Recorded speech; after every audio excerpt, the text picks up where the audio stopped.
Now gather round, partner. Because there are stories in this world, and then there are warnings. And the one I'm about to tell you, well, it ain't about glory or gunplay or the kind of dime novel hero folks like to imagine. This story is about a man who walked into hell with his hat pulled low. And walked out with the devil's skull in his hand. And I know it's true. Because I was there when the dust settled. The sunset that changed everything. It was June 14, 1874, I'll never forget that date as long as breath rattles in my bones. Most evenings in Black Ridge were quiet enough that even the coyotes got bored. But not that one. The light was strange that night, red as blood, thick as smoke. It hit the desert like the sky itself was burning. That's when we heard the hooves. Slow. Heavy. Not rushed, and that was the damn suspicious part. Most men riding into a dangerous town try to look friendly, or invisible. But this rider came in like the ground owed him safe passage. He crested the ridge and there he was, a tall, broad man on a black stallion stretched thin from long travel. He wore dust like a second skin, and a coat that had seen bullets, plenty of them. A scar ran across his jaw like a slash from a butcher's knife, and his eyes. His eyes looked like a man who'd died once already and didn't mind trying again. Nobody spoke. Mothers snatched up their babies. The piano in the saloon tripped over a note and went dead silent. Because in Black Ridge, strangers almost never meant anything good. A town that had stopped believing. Now you gotta understand the place to understand the fear. Black Ridge wasn't a town back then, it was a possession. Owned body and soul by one man. Clayton Goddamn McGraw. Silver Baron. Robber King. Started as a businessman, ended up a tyrant. Every shop paid him tax. Every ranch paid him tribute. Even the law wore his badge, not the government's. You crossed McGraw, you disappeared, fast and quiet. And after a while folks stopped trying to resist. We lived like cattle and prayed he didn't look our way that day. So when that stranger rode down Main Street, boots jangling slow, head high. Every poor soul here thought the same thing. He's gonna die before he finishes his drink. And I'll be honest with you, I thought so too. The saloon that held its breath. The stranger hitched his horse outside the Dust Devil Saloon, walked through the swinging doors, and took up space like a thundercloud settling in. Didn't glance left. Didn't glance right. Sat in the back corner, with his shoulder against the wall and his eyes on the exits. That's how you sit when danger ain't a possibility, but an expectation. The bartender, good man, weak spine, walked over real polite like. Drink for you, sir. The stranger answered low, voice rough as gravel dragged through whiskey. Bottle stays. Nobody talked after that. Even folks mid-conversation finished their words in silence. A little boy, Ethan was his name, came over to clean a table near him. Cute kid, big heart, bruise blooming under one eye. The stranger didn't look at him for long, just long enough to see the bruise and ask soft as a prayer. Who hit you? Ethan froze. The whole room froze. Then, very slow, the boy's eyes lifted toward the balcony up above. And there sat Boone Kincaid, McGraw's favorite animal. 6'6", fists like anvils, mean enough to peel the skin off a rattlesnake just to hear it scream. He was playing poker with some poor bastard whose face was already white as chalk. Boone noticed the stare and smiled, lazy, cruel. Ethan's mother rushed in, grabbed the boy's arm. Please sir, don't start nothing. Not in this town. But the stranger, oh he didn't forget that bruise. Not for a second. The fuse is lit. The stranger rose from his chair, calm, quiet, and headed up the stairs. You could hear every boot step like it was counting down something wicked. Boone pushed his chair back, that smug grin glued to his face.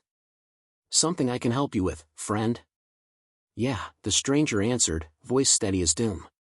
You don't touch children. Boone laughed, full belly, like a man who always gets his way. Then he threw a punch. I swear the whole second floor shook. But that stranger moved like smoke. One step aside, one punch to the ribs, one to the throat, then one to the jaw. 4 hits. Boone didn't just fall, he flew. Right over the rail, crashing through a table that exploded on the floor below. Planks. Cards. Teeth. Everywhere. And right then, we all knew. This man wasn't a drifter. This man wasn't a gambler. This man wasn't passing through. He came here for something. Something deadly. The summons. Before the dust settled, 3 gunmen stormed into the saloon, guns resting on their belts, hands itching to draw. Not lawmen. Not deputies. McGraw's private enforcers. Boss wants a word with you. The stranger didn't panic. Didn't argue. Didn't finish his drink. Just replied. Lead the way. And that was the moment, partner, right there, when I knew the universe was shifting. A man doesn't walk into the jaws of hell unless he believes hell owes him a debt. And somehow, I think hell agreed with him. The name that made even monsters nervous. They took him up the winding road to McGraw's mansion, the crown atop the hill, guarded by rifles, dogs, and greed. But before they left town, right as they were walking out the door, I heard the bartender whisper something to himself. Scared. Trembling. Like he'd just seen a ghost. Jonas Crowe. Dear God, it's Jonas Crowe. And every drop of color drained from his face. See, even in the darkest places of the West, where people forget hope and remember fear, that name still meant something. Jonas Crowe wasn't a bounty hunter. Wasn't an outlaw. Wasn't a hired killer. He was something worse. He was a man who lost everything, and kept living anyway. And men like that don't come to talk. They come to finish. They marched Jonas Crowe up to the McGraw estate just past nightfall. From the town below, that mansion looked like a monument. But up close it looked like what it truly was. A fortress built from stolen dreams. Iron gates. Ground powder spotlights. Riflemen posted every 20 feet, boots sinking deep in the manicured gravel that no rancher in 100 miles could afford. Every brick was paid for with someone else's tears. And Jonas. He didn't look at any of it. Just walked straight through the courtyard as if he'd been there before. The king in his castle. Inside, Clayton McGraw waited. He looked nothing like a cowboy, that'd be too honest for him. His suit was silk, his fingers heavy with rings that hadn't been earned by work. His smile was a merchant's smile, friendly until profit was threatened. But his eyes were predator eyes. 2 guards shoved Jonas into the ornate study, then stepped back, guns drawn but lowered. Because even thugs get nervous when they're breathing around a legend. McGraw leaned back in his leather chair, hands steepled like a preacher giving benediction. McGraw, you've stirred up my town. Jonas didn't sit. Didn't blink. Jonas, your mistake was thinking it belonged to you. McGraw chuckled. My mistake? Son, everything here exists because I allow it. The land, the cattle, the quiet, even the air those peasants breathe. Jonas didn't lift his voice, didn't need to. Jonas, then allow me to breathe too. For a moment, the room froze. Silence as thick as tar. Then McGraw snapped his fingers and a servant poured 2 glasses of whiskey, deep amber, expensive enough to feed a family for months. Drink. Businessmen talk better when they're relaxed. Jonas didn't touch the glass. And that small gesture? That was the nail in the coffin. Because nobody denied Clayton McGraw anything. The ghost of a dead family. McGraw studied Jonas now. Really studied him. You're not here for money. You're not here for land. So what are you here for? Jonas finally spoke. Slow. Measured. Like he wasn't choosing words, he was weighing them. Jonas, 5 years ago, the town of Ash Mesa. You and your men rode through on a claim dispute. McGraw didn't react. Jonas, a fire. A barn burned. A woman and 2 children inside. Yours to teach a lesson. A single blink, that was the first crack in McGraw's armor. Jonas, the woman's name was Anna. Now McGraw remembered. He didn't say it out loud, but his eyes did.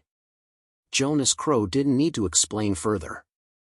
See, McGraw never cared about victims, only obstacles. He wouldn't have remembered their faces, only the paperwork. But Jonas remembered everything.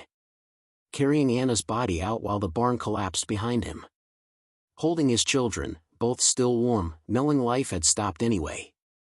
He could have died with them. Most men would have. But some heartbreaks don't kill a man. They sharpen him. The insult that sealed a doom.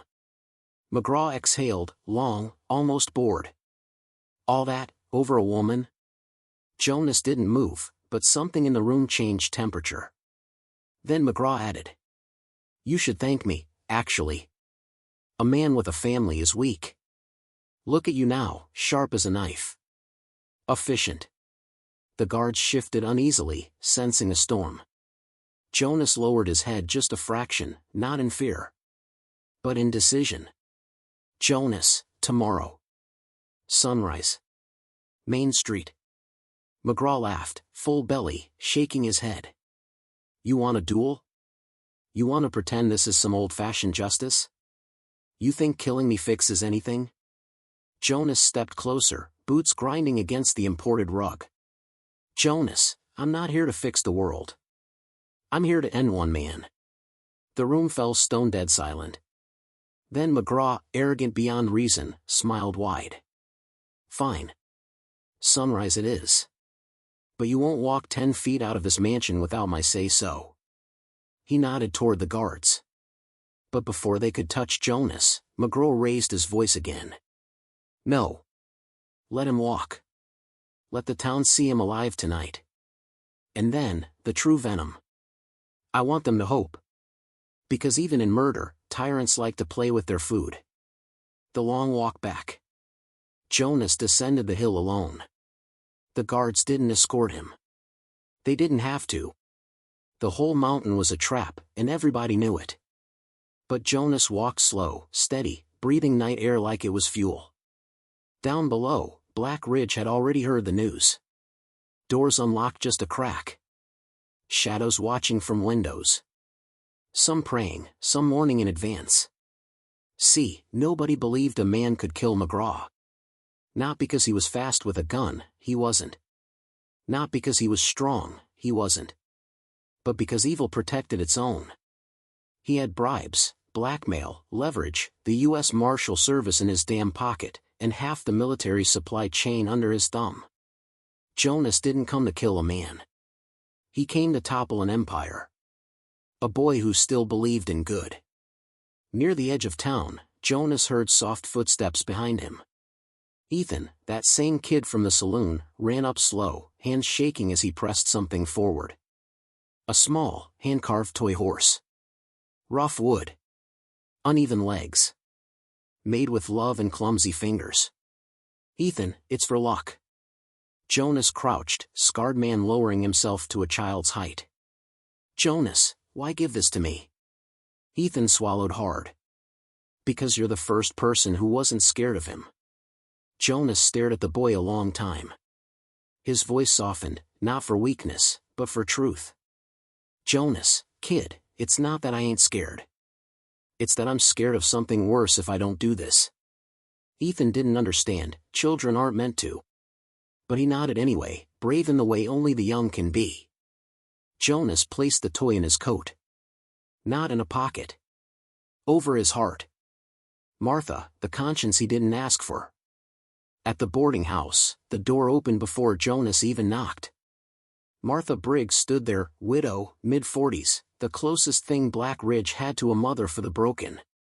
She looked him over without fear, no trembling, no hesitation. Martha, you're bleeding. Jonas glanced down, a cut across the ribs he hadn't even noticed. Doesn't matter. Sit. It matters. She cleaned the wound in silence, practiced, gentle. After a long pause, she finally spoke. I lost a son to McGraw. You're not the only one with ghosts. Jonas met her eyes. Why are you helping me? Martha tied the bandage tight. Because if a man like you can't win, no one ever will. The night before sunrise. While Martha boiled water and patched bruises, Jonas sat in the quiet room, staring at nothing. No shaking hands. No panicked breathing. Just a man waiting for morning. Martha watched him. He didn't blink much. Didn't fidget. Didn't sigh. Men who fear death do those things. Jonas feared something else. Finally, he spoke, not to her, not to himself, but like he was answering some voice in his mind. Jonas, if I die tomorrow, the world stays the same. If I live, the world changes. And I don't know if I deserve that. Martha stepped in front of him. Martha, you're not fighting because you think you deserve to live. You're fighting because this town deserves to. Jonas closed his eyes, and for 1 second, 1 breath. He looked like a man holding back the weight of years. Then he straightened. Back to stone. Back to purpose. The hour before dawn. At 4 a.m., church bells began to ring. Not for worship. For witness. Black Ridge had decided, if a man was going to die for them, they would see it. People filled the street, silent, scared, hopeful. Shutters opened. Hands clasped. Trembling whispers trembled louder than screams. For the first time in its history, the town was waiting for someone other than Clayton McGraw.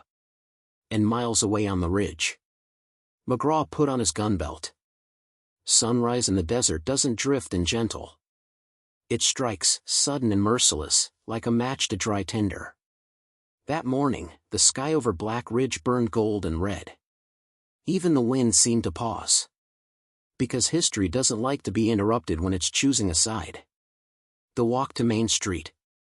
Jonas stepped out of Martha's boarding house with the same steady pace he'd carried since arriving. No speech. No farewell. No bravado. Just purpose. He wore no duster, just a worn shirt tucked into weather-scarred pants. His holster was old leather, but not weak, polished smooth by years of draw. The little wooden horse Ethan gave him rested over his heart. Children peeked from behind skirts. Men tipped hats without knowing why, respect, fear, hope, they'd forgotten the difference. One thing was clear. Nobody was inside saloons. Nobody hid inside homes. This time, Black Ridge would bear witness. The Emperor arrives. Clayton McGraw entered from the north end of Main Street on horseback, not on foot. Not because he couldn't walk, but because tyrants don't touch the dirt their victims kneel in. He wore a white suit, spotless, like he expected to walk away clean. 24 armed men surrounded him, lining rooftops and alleys. Their rifles glinted like cold teeth. McGraw dismounted and faced Jonas with the confidence of a man who had never lost anything that mattered. McGraw, last chance to crawl away. Jonas didn't answer. Someone in the crowd sucked in breath. Someone else whispered a prayer. And then McGraw stepped forward, theatrically, arms wide. McGraw, let the record show, this duel is witnessed voluntarily by the people of Black Ridge. They want this. He turned to the crowd. You think this man represents you? He's nothing. After I bury him, nothing changes. If you thought you had hope, that ends today. No one replied. Even the air hesitated. McGraw stretched his neck with a smirk. McGraw, 10 paces. Jonas, no. The crowd flinched. McGraw, no. Jonas spoke quiet, but in a silent world, quiet became thunder. Jonas, we draw standing right here. No paces. No theatrics. No ceremony. McGraw laughed, but the laugh didn't hit his eyes. Because Jonas wasn't here to honor a ritual. Jonas was here to kill a man. The secret weapon. McGraw nodded, amused. McGraw, as you wish. He raised a hand. And from behind the crowd, a figure stepped forward. A gunman in a long hooded coat. Too broad to be average. Too still to be unsure. When the hood fell back, shock rippled through the street. It wasn't McGraw drawing today. It was Boone Kincaid. The same monster Jonas threw off the saloon balcony. His face swollen, jaw taped, eyes murderous, and both hands hovering over twin revolvers. McGraw grinned like a vulture. "McGraw, did you really think I'd risk my own hide? I don't duel. I pay men to. And Boone's already got a reason to end you slow." Gasps. Screams. Curses. Rage. Fear.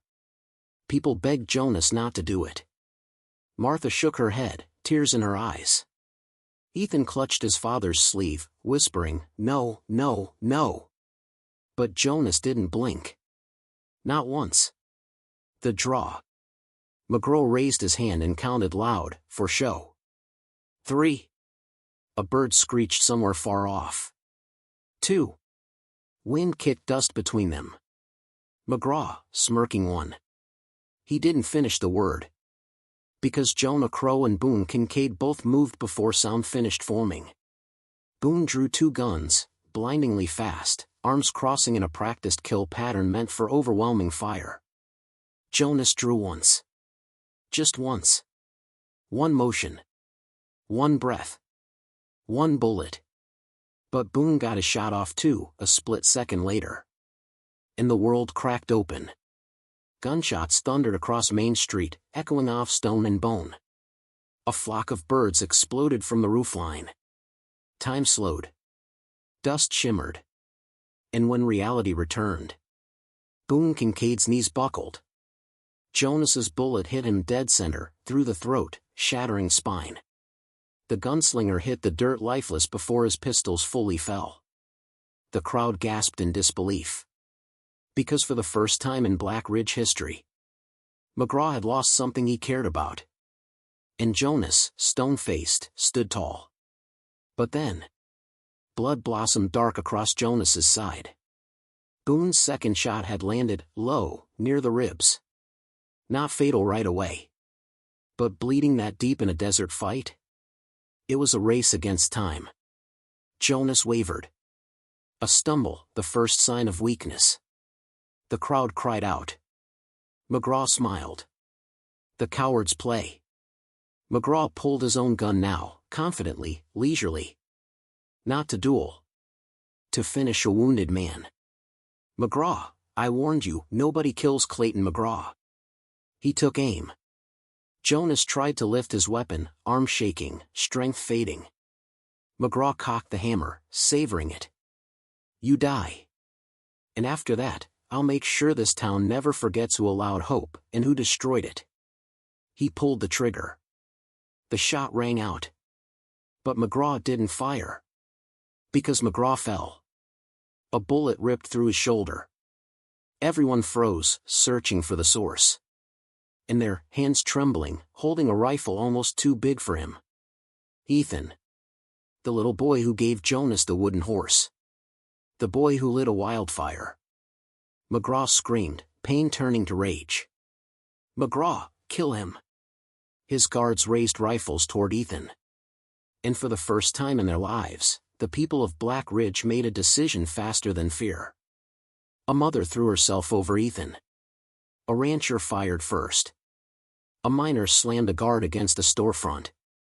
A preacher tackled a rifle to the ground. Thunder erupted, not from storm clouds, but from the people. The town that had been silent for a decade finally found its voice. Gunfire exploded in every direction. Rifle smoke swallowed the morning air. Screams drowned under the roar of 100 broken hearts fighting back. McGraw staggered backward, holding his shoulder, shocked, truly shocked, that the world no longer trembled under his boots. The final reckoning.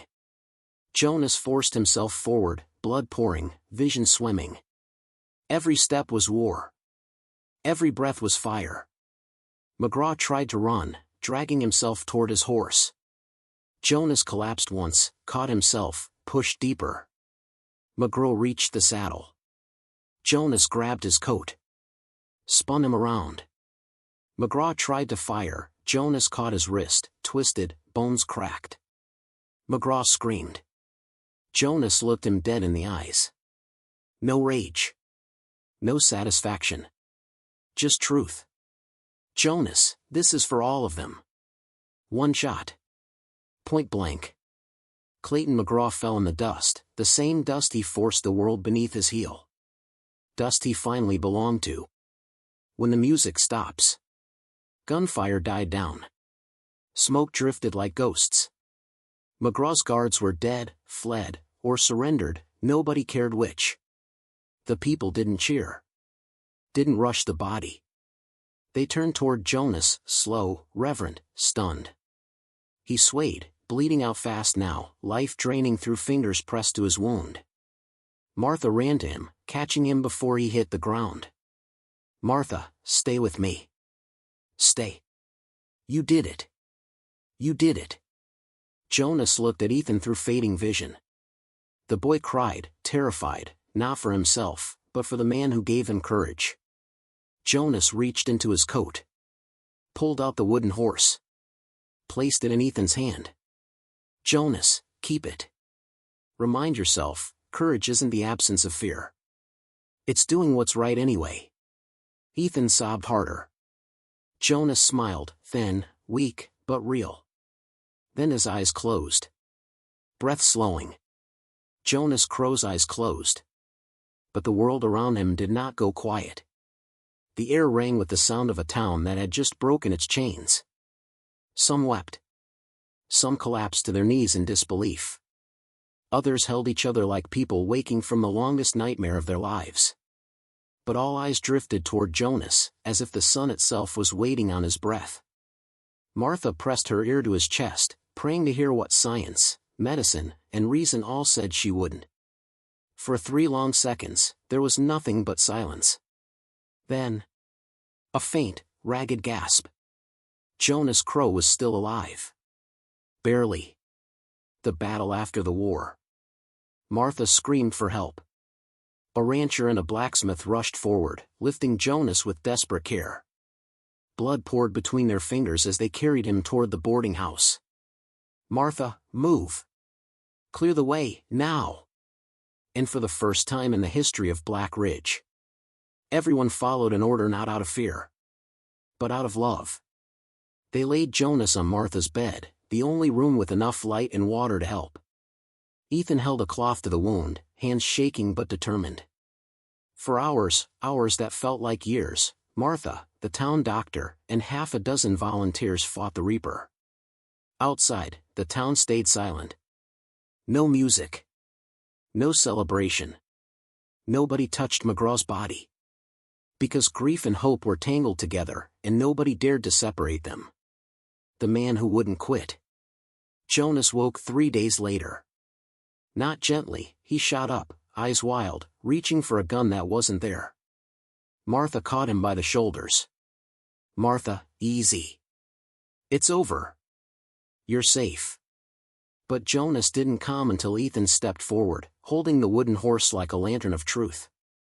Only then did Jonas settle back into the pillows, breath trembling with exhaustion. He took in the room, bandages, sweat, and people who refused to give up on him. Jonas, why? The doctor answered, wiping his brow. Doctor, because you didn't give up on us. Jonas looked away, emotion hitting him like a punch. Not joy. Not pride. Just release. A man who had lived 5 years with only vengeance in his blood didn't know what to do with peace. A town reborn. While Jonas healed, the people of Black Ridge did something they had never done. They decided their own future. McGraw's flags were torn down. His mansion stripped of weapons and opened to house the widowed and the poor. The saloon, once a den of fear, became a gathering place where voices rose not in anger, but in planning. Elections were held. Ranches freed from debt. Children played in the street without looking over their shoulders. No one named themselves mayor. No one claimed the throne McGraw once sat on. Black Ridge wasn't a kingdom anymore. It was home. And the first vote passed unanimously. Jonas Crowe will never pay for a meal or drink in this town for the rest of his life. The man who never wanted to be a hero. Weeks passed. Jonas healed, but not entirely. Some wounds don't close, they just soften. People visited him every day, to thank him, to talk, to ask advice. He listened, but he didn't stay long in those conversations. Gratitude made him uncomfortable. Hope, even more so. Late one evening, when the town was quiet, Martha sat at his bedside. "Martha, you know you could stay. You earn that much." Jonas stared out the window, at the hills, at the horizon, at some distant memory only he could see. "Jonas, a place like this, it needs builders. Not men like me." "Martha, you think you're only destruction." Jonas didn't answer. But she saw the truth in his silence. Men who walk out of fire don't always believe they belong in calm. The boy who learned courage. Ethan walked in as Martha left. Not timidly, not hiding behind an adult, but standing straight. The wooden horse hung from a rope around his neck like a badge. He sat beside Jonas. "Ethan, are you leaving?" Jonas didn't lie. "Jonas, yes." The boy's jaw trembled, not because of fear, but because he understood. "Ethan, I'm gonna remember what you said. About courage." Jonas nodded once. Ethan hesitated. "Ethan, will I ever see you again?" Jonas paused, not because he didn't know the answer, but because he wanted to give the right one. He reached out, placed a hand on Ethan's shoulder. "Jonas, when you need me, you'll see me. Men like me show up when the world stops believing in right." Ethan wiped his eyes and stood, leaving the door open behind him. The ride out. At dawn, while most of the town slept, Jonas saddled his black stallion. He didn't take much. Just his coat, his revolver, and one keepsake. A hand-carved wooden horse. Not the one Ethan gave him, that belonged to the boy now. This one was older. Rougher.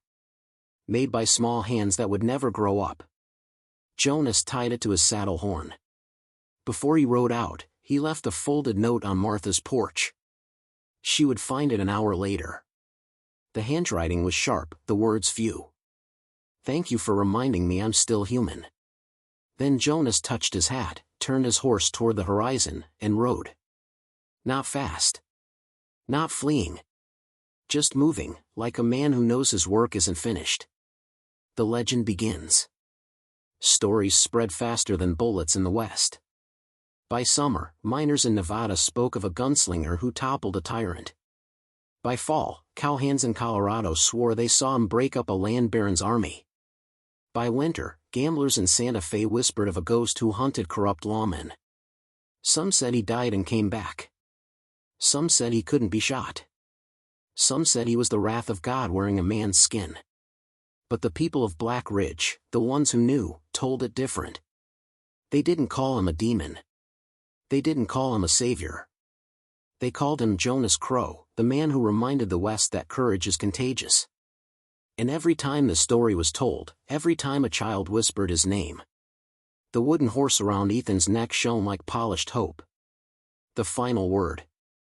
Years later, old cowboys would swear. If the sun sets the wrong color. If a town goes quiet when it shouldn't. If a tyrant sits too proudly in his stolen throne. You might hear a single rider in the distance. Hooves slow. Hat low. Eyes hard. A man who doesn't fear death, only regret. A man who walks into towns at sunset. And changes history forever.